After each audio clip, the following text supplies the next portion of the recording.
नमस्कार and welcome to curiously education. दोस्तों, आज हम क्वाड पर इन डेप्थ एनालिसिस करने वाले हैं। कुछ समय पहले जियोपॉलिटिक्स के एक्सपर्ट्स का यह मानना था कि quad is down and out, अब यह ग्रुप खत्म हो चुका है।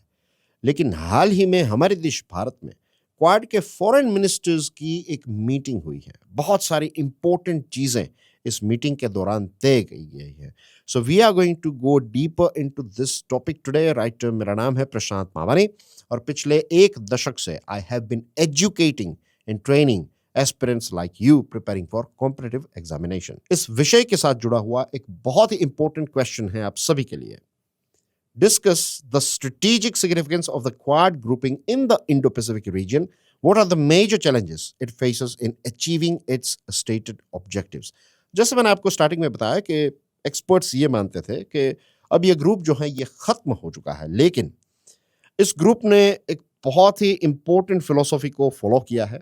यूएसए के 26th प्रेसिडेंट थियोडोर रूजवेल्ट साहब ने डिप्लोमेसी को लेकर एक बहुत ही इंटरेस्टिंग स्टेटमेंट दिया था। Speak softly and carry a big stick. मतलब यह है कि जब भी नेगोशिएट करो तो बहुत ही ठंडे दिमाग से करो, लेकिन जब भी आवश्यकता हो, अगर जरूर पड़े तो फोर्स का इस्तेमाल करो। फोर्स का मतलब होता है या तो आप मिलिट्री फोर्स या फिर इकोनॉमिकल फोर्स या फिर आपके पास जो भी दूसरी कोई ताकत है, अगर जरूर पड़े तो उसका भी इस्तेमाल आपको करना चाहिए। अगर आप ओवरऑल देखेंगे इंडिया की डिप्लोमेसी को अभी पिछले कुछ समय से ऑब्जर्व करेंगे, राइट, और अगर आपने भारत के हमारे जो प्रधानमंत्री साहब हैं उनकी जो 5 देशों की यात्रा है वो वाला अगर वीडियो देखा है, चाइना और यूएसए के बीच में जो समिट हुई थी, और इसके अलावा जो दूसरे वीडियोस मैंने बनाए हैं, तो you will observe this thing कि भारत जो है ना वो इसी चीज को फॉलो कर रहा है कि बहुत ही काम तरीके से सारे देशों के साथ नेगोशिएट कर रहा है, लेकिन जहां पर जरूरत पड़े we are using or we are showing that big stick that is in our hand. तो क्वाड के बारे में ऐसा इसलिए बताया जा रहा था कि ये ग्रुप जो है वो खत्म हो चुका है। मेन रीजन इसके 2024 से अगर आप देखें तो क्वाड की किसी भी प्रकार की कोई समिट नहीं हुई है। समिट का मतलब होता है, you know, there is a big difference between a meeting and a summit. जब मिनिस्टर्स मिलते हैं तो उसको हम मीटिंग कह सकते हैं, लेकिन जब आपके देश के सबसे पावरफुल व्यक्ति, जैसे फॉर एग्जांपल हमारे देश के प्राइम मिनिस्टर यूएसए के प्रेसिडेंट को मिलेंगे तो उसको समिट कहेंगे हम, राइट। तो टॉप लीडर्स जब मिलते हैं ना तो उसको समिट कहते हैं। तो this is a small yet important difference जिसके बारे में आपको पता होना चाहिए। तो कोई भी समिट जो है वो सिंस 2024 नहीं हुई है, तो इसकी वजह से एक बहुत ही रेपुटेशनल डैमेज हो रहा था क्वाड का। और अभी ये जो एक मिनिस्टर्स की मीटिंग हुई है तो इससे एक ये भी सिग्नल दे दिया है क्वाड ने कि क्वाड इज नॉट डाउन, और खास करके यूएसए जो है, ऐसा लग रहा था कि USA is not interested in quad any more. और अब यूएसए के फॉरेन सेक्रेटरी यहां पर इस, यानी कि सेक्रेटरी ऑफ द स्टेट, वहां पर ये फॉरेन मिनिस्टर अगर हम कहें या फिर सेक्रेटरी ऑफ द स्टेट कहें, अब यूके की बात करेंगे तो वहां पर फॉरेन सेक्रेटरी होंगे। तो अलग अलग देश में टर्मिनोलॉजी अलग है, लेकिन आप समझ लीजिए कि we are talking about foreign ministers. तो अभी कुछ समय पहले चाइना और यूएसए के बीच में एक समिट हुई और उसके तुरंत बाद वॉशिंगटन जो है, यानी कि यूएसए जो है, वो क्वाड की मीटिंग में पार्ट लेता है। तो दिस इंडिकेट्स कि अब यूएसए जो है it is invested in quad. एक और चीज है कि देखिए 3 वीडियोस बनाए हैं मैंने ये इंडिया यूएस चाइना पर। तो आपको ये भी पता होगा कि अगर तीनों वीडियोस देखें then you know this thing for sure कि ये जो यूएसए और चाइना की जो समिट हुई ना, इसमें जो यूएसए को चाहिए था वो नहीं मिला है। And that could be one of the reason. ये ऑलरेडी उन्होंने इस चीज को पहले से ही तय करके रखा होगा कि अगर चाइना से जो उन्हें चाहिए वो सारी चीजें मिल जाती हैं तो क्वाड को शायद उतना इंपॉर्टेंस नहीं देंगे, लेकिन अभी उतना कुछ खास नहीं मिला है। तो अब रियलाइज हुआ है कि देखिए Quad is a very good option that we have. तो ये भी हो सकता है। तो एनीवेज यूएसए जो है it is committed to the Quad now. और the most important thing for the Quad is China जो है ना वो क्वाड को लेकर थोड़ा नेगेटिव रहा है। चाइना ने अभी एक स्टेटमेंट भी दिया कि भाई इस प्रकार के ग्रुप्स जो हैं, छोटे छोटे ग्रुप्स बना रहे हैं, ये सारे एंटी चाइना ग्रुप्स हैं। And to be honest, China जो है वो उतना कोई खास क्वाड को रिस्पेक्ट भी नहीं देता है। पता है क्यों? क्योंकि अभी तक ओवरऑल अगर हम देखें तो क्वाड ने बड़ी-बड़ी बातें की हैं, बड़े-बड़े कमिटमेंट्स किए हैं, लेकिन क्वाड जो है वो डिलीवरी के टाइम पर उतना ज़्यादा स्ट्रॉन्ग नज़र नहीं आता है। तो now the most important thing for the quad is number 1, अगर मैं आपको एक ही स्टेटमेंट में पूछूँ कि क्वाड को अब क्या करना चाहिए? तो फॉरगेट अबाउट नई-नई चीज़ें, आई वुड से कि जो चीज़ें अभी तक तय की गई हैं, बस उसको इम्प्लीमेंट करना भी अगर स्टार्ट कर देगा ना क्वाड, तो भी क्वाड की बहुत अच्छी रिस्पेक्ट हो जाएगी। क्योंकि यहाँ पर जो 4 देश है ना, इनका अगर ये मिलकर काम करें, एक सिनर्जी से काम करें, तो पोटेंशियल जो है वो अनइमेजिनेबल है। ऑस्ट्रेलिया, जापान, यूएसए, इंडिया, ये 4 ऐसे दिग्गज देश जो हैं वो क्वाड के मेंबर्स हैं। I am sure you know the potential of all these Nations, isn't it? इसी के साथ दूसरी जो चीज़ मैं कहूँगा दैट इज़ के क्वाड के जो लीडर्स हैं, उनकी समिट होनी चाहिए जल्द से जल्द। इफ पॉसिबल देन इसी साल ये समिट जो है वो हो जानी चाहिए। This will give a clear signal to the whole world. ये जो एक्सपर्ट्स बता रहे हैं, ये जो चाइना कह रहा है कि क्वाड जो है वो सिर्फ नाम का एक ग्रुप है, सिर्फ बड़ी-बड़ी बातें होती हैं यहाँ पर, it's all about barking and no biting and stuff like that. तो ये सारी चीज़ें जो है वो बंद हो जाएगी। अब रही बात चाइना की, तो देखिए ये ग्रुप जो है ना, ये ओपनली ऐसा कभी नहीं कहेगा कि वी आर अगेंस्ट चाइना। ये ग्रुप ऐसा नहीं कहेगा कि हमने इस ग्रुप को इसलिए फॉर्म किया है ताकि हम चाइना का विरोध कर सके, चाइना को एक कॉर्नर में बिठा सके। नहीं, ऑफिशियली ऐसे शब्दों का इस्तेमाल नहीं किया जाता और that's how you should B, you know, जो स्टार्टिंग में कहा ना कि आराम से ठंडे दिमाग से सारी चीज़ों को हैंडल करना है, but you should be powerful as well at the same time. तो we are not using any anti China words in this Quad meetings, लेकिन जितनी भी चीज़ें क्वाड कर रहा है ना, उसमें आई वुड से 99% चीज़ें जो है वो चाइना की वजह से, I would say China is the main reason जिसकी वजह से ये ग्रुप जो है इसका जन्म हुआ। चाइना बहुत सारी ऐसी चीज़ें कर रहा है क्योंकि चाइना का अब डोमिनेंस है, इज़न्ट इट? चाइना अब मैन्युफैक्चरिंग में काफ़ी डोमिनेंट है। तो चाइना ने एक्सपोर्ट कर्व्स और ये सारी चीज़ें क्रिएट की, और ऐसी चीज़ों से ही लड़ने के लिए ये ग्रुप जो है वो बहुत सारी नई-नई चीज़ें कर रहा है। ये नई-नई चीज़ों में सबसे इम्पोर्टेंट जो चीज़ सामने आई that is mineral pact and technological collaboration. अब क्रिटिकल मिनरल्स जो हैं number 1, and if you say emerging technologies, ये 2 चीज़ें जो हैं, ये सारे देशों के लिए बहुत ही इम्पोर्टेंट है, और ये 2 चीज़ें ऐसी हैं जिसमें अब चाइना का काफ़ी अच्छा दबदबा है, काफ़ी स्ट्रॉन्ग है चाइना ये 2 चीज़ों में। और that's one of the reason कि एक $20 बिलियन का एक फ्रेमवर्क जो है वो लॉन्च किया गया है, और इसमें जो पैसे हैं ये गवर्नमेंट और प्राइवेट सेक्टर से के सपोर्ट से इसको एग्जीक्यूट किया जाएगा। तो इसमें ख़ास करके जो माइनिंग है, तो माइनिंग की जाएगी, रेयर अर्थ और ये जो भी क्रिटिकल मिनरल्स हैं इनकी माइनिंग की जाएगी, प्रोसेसिंग इसका किया जाएगा, और उसके बाद जो भी वेस्ट है तो उसका रिसाइकलिंग करना, ताकि जो सप्लाई चेन है, क्रिटिकल मिनरल की सप्लाई चेन है, उसको और ज़्यादा सिक्योर बनाया जा सके। चाइना की मोनोपोली आप जानते हैं, means China is you know the biggest producer of rare earth material. दुनिया का आप समझ लीजिए लगभग 70%, 69 से 70% जो प्रोडक्शन है रेयर अर्थ का वो चाइना करता है। और जितना रेयर अर्थ है उसके अगर प्रोसेसिंग की बात करें तो चाइना का दबदबा नियरली 90% जितना है। तो अभी दुनिया में ऐसा कोई देश नहीं है जो चाइना को इस क्षेत्र में टक्कर दे सके। तो दैट्स द रीज़न कि ये 4 देश जो है वो मिलकर क्रिटिकल मिनरल्स में भी आगे बढ़ना चाहते हैं, क्योंकि रेयर अर्थ और क्रिटिकल मिनरल्स में, क्योंकि चाइना जब इन चीज़ों पर ब्रेक लगा देता है कि अब हम आपको रेयर अर्थ सप्लाई नहीं करेंगे, अब हम आपको ये क्रिटिकल मिनरल्स जो हैं वो सप्लाई नहीं करेंगे, तो इसके माध्यम से चाइना पूरी इकोनॉमी जो है उसको कंट्रोल कर लेता है। क्योंकि आजकल हम सारे जो खास करके जो डिजिटल प्रोडक्ट्स हैं, इलेक्ट्रॉनिक प्रोडक्ट्स हम यूज़ कर रहे हैं, वो सारे प्रोडक्ट्स में ये चीज़ें हमें चाहिए, राइट? सारे प्रोडक्ट्स यू कैन, आप नाम लेते जाइए एंड यू विल फाइंड कि उसमें रेयर अर्थ है, इसमें रेयर अर्थ है। Your car, your mobile phone, your television, your AC, आपकी जो ग्रिड हैं, आपके कंप्यूटर्स, आपके डिफेंस, हर जगह पर। और अब जो रिसोर्स का जो एक्सट्रैक्शन करना है रिसोर्स का, it is not just limited to commercial benefits. अब ये नेशनल सिक्योरिटी के लिए भी एक बहुत बड़ी प्रायोरिटी बन चुकी है।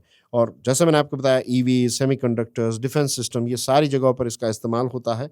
और भारत तो ये पूरी कोशिश कर रहा है कि लिथियम, कोबाल्ट, निकल ऐसे कुछ मेटल्स को लेकर भारत जो है वो non Chinese supply chain create करे, जहाँ पर चाइना का दबदबा ना हो या फिर चाइना पर डिपेंडेंट ना रहना पड़े, बेसिकली बाईपास करना। और एक अलग से भारत और यूएसए के बीच में भी एक माइनिंग डील जो है वो साइन हुई है इसी मीटिंग के दौरान। और ये जो माइनिंग डील है, तो it's not just about mining, right. इसमें बहुत सारी चीज़ें करेंगे हम, जैसे आप समझ लीजिए कैसे इन चीज़ों को फाइनेंस किया जाएगा, क्रेडिट सपोर्ट के माध्यम से कैसे सॉर्ट आउट किया जाता है ये सारा बिजनेस, फिर रिसाइकलिंग टेक्नोलॉजीज पर जोर दिया जाएगा। माइनिंग से पहले जो भी आपको एक you have to find out isn't it कि किन जगहों पर क्या क्या मिनरल्स अवेलेबल हैं, मेटल्स अवेलेबल हैं, तो ये सारी प्रोसेस की जाएगी। माइनिंग के बाद कैसे पूरी सप्लाई चेन क्रिएट करनी है, तो बहुत सारी ऐसी चीज़ें जो हैं वो इंडिया और यूएसए इस डील के माध्यम से करने वाले हैं। और क्रिटिकल मिनरल्स ऐसी ऐसी एक चीज़ है दोस्तों कि इट्स नॉट कि आपने उसको निकाल लिया and that's it, you are done. उसके लिए आपको पूरी इकोसिस्टम चाहिए। चाइना के पास अभी है, लेकिन we need to create this whole ecosystem. फिर बात आती है मैरीटाइम इंफ्रास्ट्रक्चर एंड बॉर्डर्स की। तो हर बार की तरह, राइट, ईस्ट चाइना सी और साउथ चाइना सी ये ओपन रहे, ये फ्री रहे फॉर एवरीवन। यहाँ पर नेविगेशनल फ्रीडम हो सभी देशों के लिए, तो इस पर जोर दिया है ये चारों देशों ने। इसी के साथ साथ कोई भी देश यहाँ पर जो स्टेटस क्यो है उसको बदलने की अगर कोशिश कर रहा है, शब्द मीन्स नाम नहीं लिया है, लेकिन यहाँ पर चाइना की ही बात है। जब भी साउथ चाइना सी की बात आती है तो we know, East China Sea की अगर हम बात करें, then as well I believe you know कि अभी कुछ समय पहले हमने ताइवान का मैप भी बहुत अच्छी तरीके से देखा था।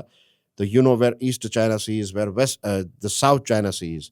और मोस्ट इंटरेस्टिंग पार्ट इज के ये जो मीटिंग है इसमें फिजी में एक पोर्ट डेवलप करने का प्लान है।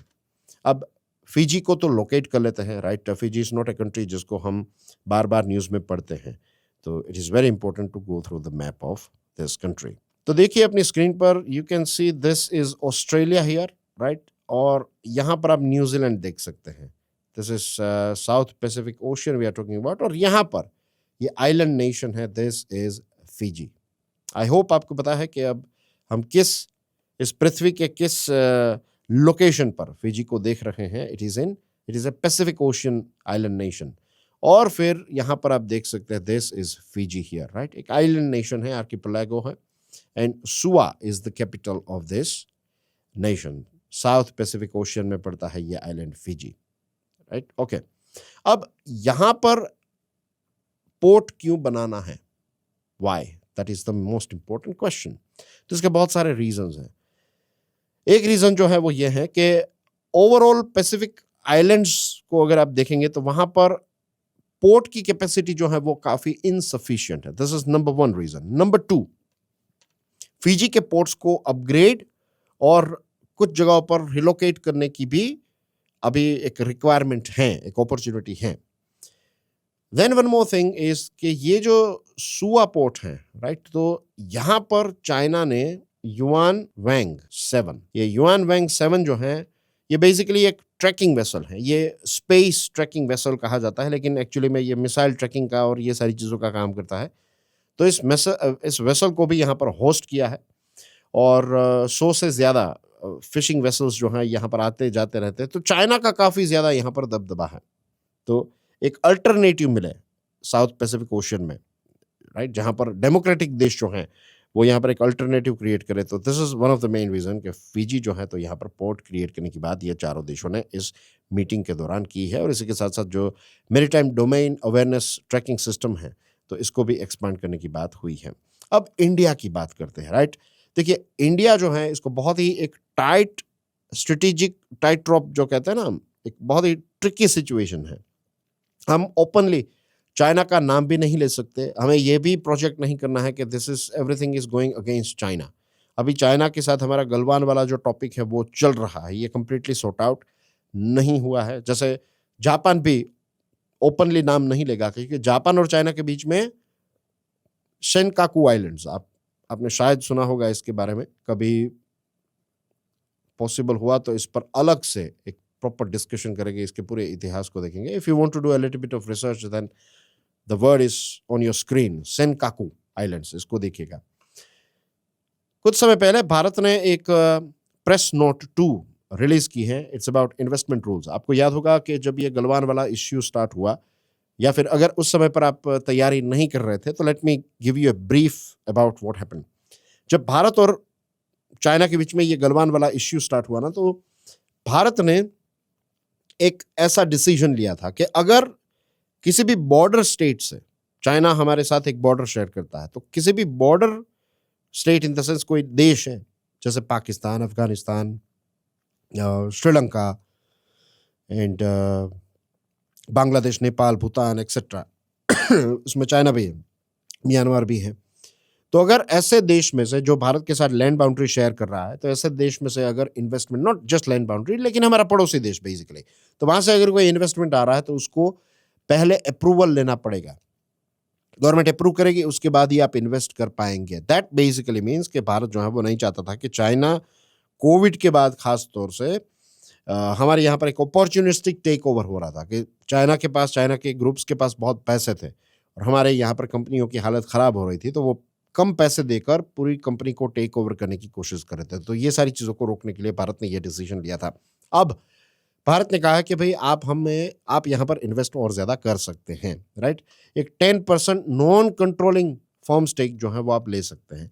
तो ऐसी अभी कुछ ही दिनों पहले की बात है, ये कुछ ऐसे डिसीजन जो है वो भारत ने लिए हैं. इसी के साथ अगर आप कुछ ऐसे प्रायोरिटी मैन्युफैक्चरिंग सेक्टर में इन्वेस्ट करना चाहते हैं, तो आपको तुरंत ही अप्रूवल मिल जाएगा. ऐसा स्पेसिफिक चाइना का नाम लेकर नहीं किया है, लेकिन इनडायरेक्टली चाइना से ही इन्वेस्टमेंट अट्रैक्ट करने की ये सारी कोशिशें जो है वो चल रही है. बट चाइना का इन्वेस्टमेंट हमेशा से हमारे देश में कम रहा है. अगर आप दूसरे देशों के साथ कंपेयर करेंगे, देन यू विल फाइंड कि चाइना ने इतना कोई खास इन्वेस्ट नहीं किया है. अगर आप अप्रैल 2000, 25 सालों का अगर हम डेटा देखें, अप्रैल 2000 से लेकर दिसंबर 2025 का आंकड़ा यह कहता है कि चाइना ने हमारे देश में कुछ $2.5 बिलियन ही इन्वेस्ट किए हैं. And one of the main reasons is हमारे यहाँ पर आज भी अर्बन इंफ्रास्ट्रक्चर उतना टॉप क्वालिटी का नहीं है जो चाइना एक्सपेक्ट करता है. For example, do you know this interesting fact कि जापान की कंपनीज जो है वो उस क्षेत्र में कभी इन्वेस्ट नहीं करेगी. व्हेन आई से क्षेत्र, in the sense I mean to say कि उस जियोग्राफिकल रीजन में, कि लेट्स से अगर वो गुजरात में इन्वेस्ट कर रहे हैं, अगर वो साणंद में इन्वेस्ट कर रहे हैं, तो जापान के लोग वहाँ से यहाँ आएंगे, उनके ऑफिसर्स यहाँ पर आएंगे, बहुत सारे लोग आएंगे. तो जापान की कंपनी ये भी ख्याल रखती है कि नज़दीक में कोई अच्छा गोल्फ कोर्स है. जी हाँ, क्योंकि उनके लोग जो हैं वो फ्री टाइम में गोल्फ खेलने के लिए जाएंगे. तो अगर ऐसी बेसिक चीज़ें आप मीन्स ऐसे ही कुछ हमारे लिए प्रीमियम है, हमारे देश के लिए, उनके लिए बेसिक फैसिलिटीज़ हैं, तो ऐसी फैसिलिटीज़ अगर आप प्रोवाइड करते हैं देन जापान विल इन्वेस्ट. तो सेम थिंग विद चाइना. हमारे यहाँ पर रेड टेपिज्म है, फिर कॉन्ट्रैक्ट जो होते हैं तो उनका प्रॉपर इम्प्लीमेंटेशन नहीं होता है. कोई प्रॉब्लम आ गया बिजनेस में और अगर आप केस फाइल करेंगे तो सालों लग जाएंगे, तो आपके पैसे जो है वो अटक जाएंगे. तो आज भी ऑनेस्टली स्पीकिंग उतना अट्रैक्टिव डेस्टिनेशन हमारा देश नहीं बन पाया. There are so many things that we need to do, right. अभी तक जो प्रोग्रेस हुआ है, it's a good thing, I am not saying it's bad, लेकिन still we are not the best when it comes to attracting investment because of so many issues that are going on. तो ये कुछ चीज़ें हमें sort out करनी पड़ेगी. China की respect अगर हमें चाहिए ना, इफ यू वांट कि चाइना हमें रिस्पेक्ट करे, तो there is one way out. It's a very interesting way, जिससे हमारा भी काफ़ी फ़ायदा होगा. एंड दैट इज़ कि अगर हम यहाँ पर चाइना का एक बहुत बड़ी मात्रा में एफडीआई अट्रैक्ट कर लें, अगर वो यहाँ पर बहुत सारी फैक्ट्रीज, बहुत सारी कंपनीज, बहुत सारा प्रोडक्शन यहाँ पर करने लगे, एंड वो सारे प्रॉब्लम्स को हम सॉर्ट आउट करें, तो नेचुरली चाइना यहाँ पर इन्वेस्ट करेगा. एक बार चाइना इंडिया में हेविली इन्वेस्टेड हो जाता है, उसके बाद वो बॉर्डर्स पर भी मिसबिहेव नहीं करेगा. उसके बाद वो पाकिस्तान को भी उतना जो है वो अटेंशन नहीं देगा. बिकॉज़ उन्होंने बहुत सारे पैसे जो हैं वो भारत में इन्वेस्ट कर लिए। ये सारी चीज़ें इसलिए हो रही है क्योंकि अभी उतने कोई ख़ास पैसे जो हैं वो उन्होंने यहाँ पर इन्वेस्ट नहीं किए हैं। आंकड़ा आपने देखा, अब इसी आंकड़े को अगर आप फिलीपाइंस के साथ कंपेयर करेंगे, साउथ चाइना सी वाला जो पूरा इश्यू है, तो उसमें फिलीपाइंस एक ऐसा देश है जो चाइना को हेड ऑन कोलिजन के लिए तैयार है। चाइना को ओपनली मीन्स चाइना मिसबिहेव करता है तो Philippines is not a country जो चुप बैठेगा। छोटा देश है लेकिन वो चाइना को अपनी आँखें दिखाएगा। तो आसियान देशों में अगर आप देखेंगे, राइट, फिलीपाइंस सिलेक्टिवली ही चाइनीज़ इंफ्रास्ट्रक्चर कैपिटल को अट्रैक्ट करता है। भले ही उनके साथ इश्यूज़ चल रहे हैं लेकिन दूसरी तरफ चाइना इन्वेस्ट करने के लिए आता है। चाइना को ऐसा लगता है कि नहीं, फिलीपाइंस में इन्वेस्ट करना चाहिए। कि चाइना के पास पैसे हैं लेकिन सारे पैसे वो अब अपने ही देश में इन्वेस्टमेंट जो है वो बहुत हो गया। अब उनको नई मार्केट में पैसे इन्वेस्ट करने हैं ताकि वहाँ से कुछ पैसे जो पैसे कमाए हैं उनको डबल ट्रिपल कर सकें। तो इनको भी दूसरे देश में इन्वेस्ट करना है। So it's a proper business as you know, right? तो साउथ ईस्ट एशियन नेशंस की बात करें, आसियान के देशों की बात करें फॉर एग्जांपल,